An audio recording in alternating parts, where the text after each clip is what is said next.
सम्पूर्णमा नमस्कार। आज अलि केही समय अगाडिको कुराहरूमा केही कुरा राखौं जस्तो लाग्यो। जो आजभन्दा ठ्याक्कै 25 वर्ष अगाडि, अझै 25 वर्ष एक दिन अगाडि 2058 साल जेठ 19 गते नेपालमा दरबार हत्याकाण्ड भएको थियो। त्यही दरबार हत्याकाण्डकै सेरोफेरोमा रहेर केही कुरा गरौं जस्तो लाग्यो। तत्कालीन राजा वीरेन्द्र शाहको वंशनाश भयो। उहाँको भाइ, उहाँको श्रीमती, बहिनी लगायत शाहज्यादाहरूको जो हत्याकाण्ड, विभत्स हत्याकाण्ड भयो, जो आजको दिनसम्म पनि त्यो दरबार हत्याकाण्डको विषयमा तथ्यगत कुराहरू आएको छैन। जब दरबार हत्याकाण्ड भयो त्यस पश्चात सरकारले 2 सदस्यीय छानबिन समिति गठन गर्यो। तत्कालीन प्रधान न्यायाधीश र तत्कालीन सभामुखको नेतृत्वमा जो 2 सदस्यीय छानबिन समितिले प्रतिवेदन सार्वजनिक गर्दै गर्दा दरबार हत्याकाण्डका योजनाकार अर्थात् दरबार हत्याकाण्डको प्रमुख पात्र तत्कालीन युवराज दिपेन्द्र शाहलाई इंकित गर्यो।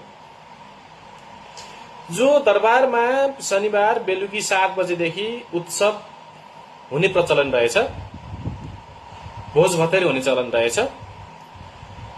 दरबारियाहरू दरबारमा भोज भतेर उत्सव भइसके पछाडि तपाईको केही मदिराजन्य पदार्थहरूको सेवन हुने गर्ने रहेछ।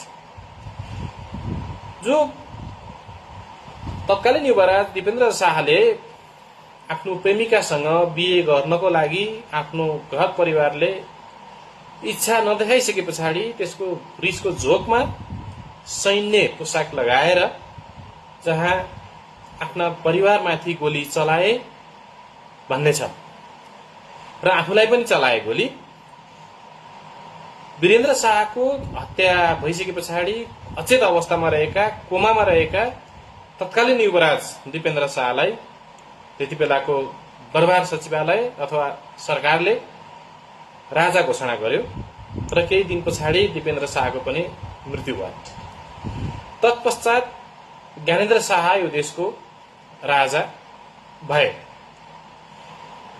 त्यो बेलामा नेपालमा माओवादीबाट सञ्चालित 10 वर्षे सशस्त्र जनयुद्ध चलिरहेको थियो र अहिले मान्छेहरूले जो भन्ने गर्छन् वीरेन्द्र शाहले माओवादी नेतृत्वसँग वार्ताको माध्यमबाट यो जनयुद्ध स्थगित गर्ने, यसलाई साम्य पार्ने भन्ने खालका सोच वीरेन्द्र शाहको थियो भन्ने कुराहरू पनि आइरहेको छ।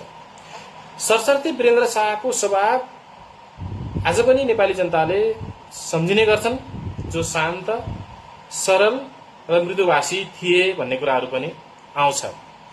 जो उहाँको नेपालमा मात्र नभइकन छिमेकी राष्ट्रहरू, विदेश नीतिहरूमा तटस्थ र स्पष्ट वक्ताको रूपमा चिनिने रहेछन् तत्कालीन राजा वीरेन्द्र शाह।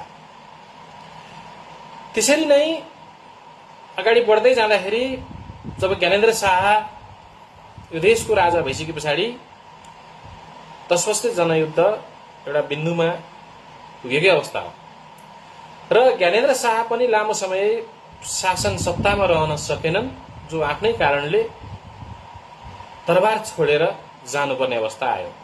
कतिपय व्यक्तिहरूको, मान्छेहरूको भनाइ के छ भने ज्ञानेन्द्र शाहलाई राजा हुनु परेर उसले सुनियोजित रूपमा दरबार हत्याकाण्ड गरायो भन्ने पनि छ। अपुष्ट छ। जो आधिकारिक रूपमा आएको प्रतिवेदन पनि आम नागरिकले स्वीकारिसकेको अवस्था छैन र जो ज्ञानेन्द्र शाहलाई लगाइएको आरोप छ, जो आरोपको पनि पुष्टि गर्ने दम नेपाली समाजले राखेन।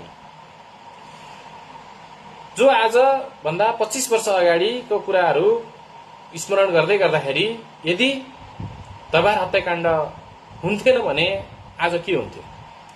जो आज नेपालमा लोकतान्त्रिक गणतन्त्रात्मक शासन व्यवस्था छ, जहाँ राजा छैन, राष्ट्रपति व्यवस्था छ भने यदि दरबार हत्याकाण्ड हुन्थेन भने, दरबार हत्याकाण्ड घट्थेन भने आज यो लोकतान्त्रिक व्यवस्था आउँथ्यो वा राजतन्त्रात्मक शासन व्यवस्था नै कायम भइरहन्थ्यो। यो हामीले परिकल्पना गर्ने कुराहरू मात्रै हो। यो तथ्यगत रूपमा अब यो बितिसकेको कुराहरूमा हामी देखिन्नौं, अर्थात् यसलाई हामी भन्दैनौं।